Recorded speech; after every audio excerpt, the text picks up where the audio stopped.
Սաղմոս համար 25, ամմեկ մարդու աղոտքը, այսուհետև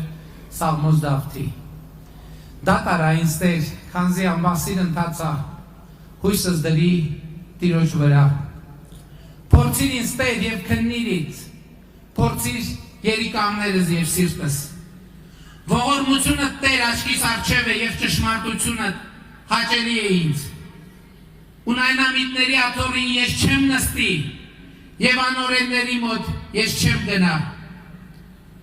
Չարագործների ամբոխը ես ատեցի և ամբարիշտների կողքին չեմ բազմի։ Սրբության կլվամ ձեռքերն իմ և սեղանից շուրջը կնստեմ Տեր,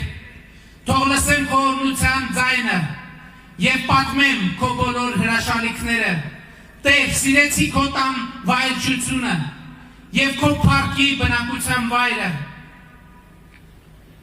Մի կործանիր ինձ ամբարիշտների հետ և ոչ էլ կյանքս արյունահեղների հետ, որոնց ձեռքերն անօրինության մեջ են և աչքը նրան լի է կաշառքով։ Ես ամբասիր ընթացա, փրկիր ինձ Տեր և ողորմիր ինձ, ոտքն իմ ուղիղ ճանապարհներին թող լինի, մեծ հավաքներում քեզ պիտի օրհնեմ։ Քրիստոս ծնավ և հայտնեցավ